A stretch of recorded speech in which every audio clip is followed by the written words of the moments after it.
Hello, today we're going to go over Infrico's brand new control board. This new control board is touchscreen and very easy to use. Let's start by checking the blast chiller function. You touch blast chiller in the main menu, and in here we have blast chilling, blast freezing, the continuous cycle, or you can customize the cycle. Let's start with blast chilling, and here you can control temperature controlled or time controlled. You are able to edit your temperatures, also edit time, edit fan speed, which is a new function for us.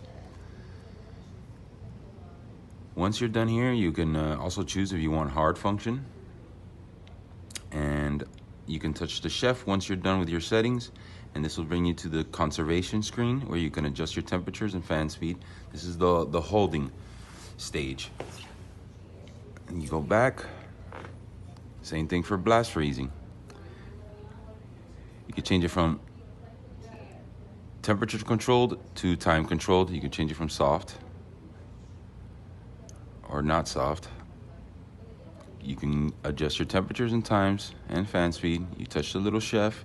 You can adjust your conservation mode. This is the mode that happens after your cycle is done, and it's basically storage. It's holding your temperature. It's holding your product at the temperature you choose. You can also adjust the fan speed again. We have the continuous cycle. You cannot press the temperature probe here, only time, and adjust your temperature and your fan speed. Go to the next screen. It will start your blast chiller. You can stop it here. It takes about a minute to stop because it has to do a pump down to recover the refrigerant. This will happen every time. It's normal. There it goes. It stopped. Let's go into the special. And here you have your fish sanification, our new function thawing, defrosting, ice cream hardening, which is another new function, drying, which is very similar to defrosting. I'll get into that in a minute. And then you have the needle probe heater. If your needle's stuck in your product when it's frozen, you can go in here and heat up the probe. You have to open the door to start it. And then your probe will slide out of your frozen product. Fish sanification is the same as the last controller. It's already preset. You hit there to start. Thawing, which is a new function for us. And here you can just enter if it's lightly loaded, partly loaded, fully loaded. And this will basically melt the frost off of your product. Very simple. Next, we have the manual defrost. And here is you have just hit start, your fans turn on, and it dries your evaporator coil. And then when the drying is very similar, except you have to have your door closed. In defrost, you have to have your door open, drying your door closed, and drying will basically dry your entire cabinet, the walls, the roof, the floor, everything, so that you won't build any bacteria or any harmful entities. And we have the needle probe, and that's that section. Next, we have the cookbook.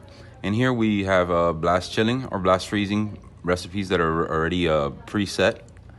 We have red meat, white meat, seafood product, puddings, lasagna, vegetables. And here it'll show you the phases that it goes through into conservation. It brings this thing down to -13 real fast, and then it comes back up into have your product at 37, at 23 degrees. Over here, you're at 68 in the first phase. And after those two cycles are done, you go into conservation mode. It will hold it until you manually stop it. You can remove your product. Let's go back in there. That's chilling. Yeah, so you have the white meat. It also does 3 phases. Let's go into the blast freezing. Here we just have one, which is red meat. You can freeze it. And then we have the pre-cooling. Pre-cooling is so you can get your cabinet cold before you put your product in. All the walls, floor, roof of the unit inside the cabinet will get cold, which will speed up the process once you're doing your blast chilling or freezing. Adjust your temperatures. And we have the HACCP function where it takes the history or of alarms, or of your history.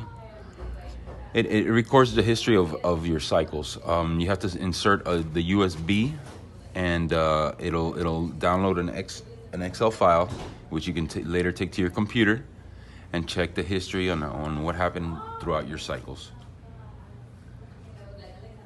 And that's pretty much the functions, the new functions that we have on our blast chiller. Very simple to use.